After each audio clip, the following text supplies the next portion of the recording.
another low passage, and then the king's chamber.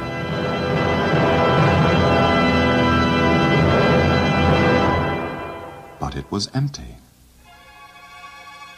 To the right was what looked just like a coffin. At last, the treasure. They rushed to the coffin, only to find it empty. Continuing their search, still another passage caught the Arabs' attention. Near the lower end of the grand gallery, a ramp stone was broken out as if by an explosion from below. It revealed a sharp, vertical shaft, which passed through a natural cave or grotto into the bedrock. Below the grotto, they followed a natural fissure and then angled toward a junction with a descending passage deep underground.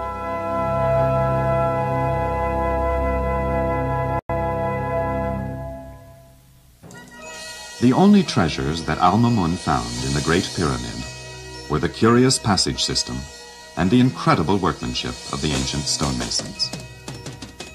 70-ton granite monoliths polished like marble in the king's chamber. 7 overlapping layers in the grand gallery. The high vaulted ceiling of the queen's chamber. The incredible accuracy of the descending passage within 1/50th of an inch in 150 feet. What were the trade secrets of these ancient craftsmen? How did they build the Great Pyramid? Of all the ancient architecture that has captured the curiosity of modern investigators, that of the Great Pyramid is the most astounding.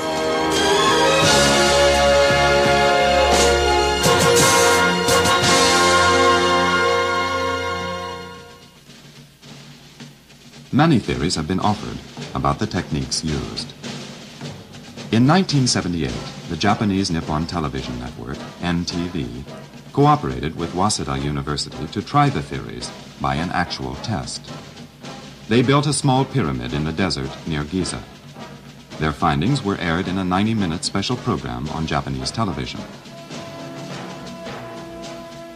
August Tornquist was one of 2 American photographers granted special permission to photograph the Japanese project. The largest blocks that the Japanese cut were about 1 meter square, weighed a little less than 3 tons. Then they tried to drag them on plane skids where the ramps were greased. They tried on pine tree logs. They tried mud bricks made with straw. Then they put a lime coatings on top of that to try to figure out how they possibly moved these massive stones in the pyramid. And I'm sure that one thing the Japanese found out, that it was not as easy as they might have thought. Missing in the Japanese pyramid was the fine work. There were no stones set in close proximity. Japanese used forklifts and cranes, all kinds of tongs and equipment to pick up these blocks. Many people came and would say, "Oh, the Japanese, they're cheating." And I would say to them, "You're not cheating. If you ever saw the equipment that they used to machine and cut the blocks, you'd feel sorry for the Japanese and their inferior equipment." We worked with the Egyptian workers. There were strikes in the middle of a pyramid construction.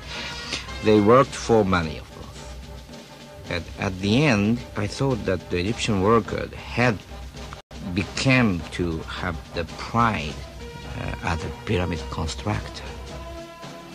The main element of the pyramid construction in ancient Egypt was sand and water and time and eternity and faith in the God. And that is the main part we learned from our pyramid construction. We used modern equipment and TV cameras. We didn't have any faith. We realized it when we were building the pyramid. We have only ambitions to make a good TV program, big hit. That was our only energy. We didn't have any faith in God. One day I thought the ancient Egyptians had a big faith in God. Faith made them build the biggest construction in the world.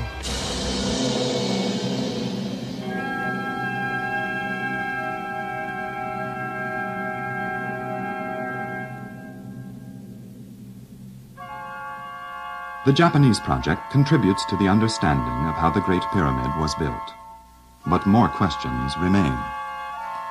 For example, the ramp theory seems inadequate and inefficient in a building the size of the Great Pyramid. To double the height of a ramp, it takes 8 times as much fill material.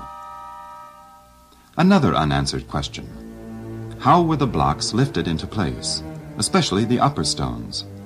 The ancient historian Herodotus was told that wooden mechanisms were used to raise the stones. The Swedish engineer Olaf Tellefsen suggested that simple weight arms could have been used for pulling and lifting.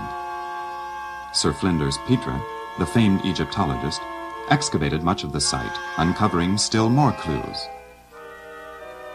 The combined weight of these authorities suggests the following.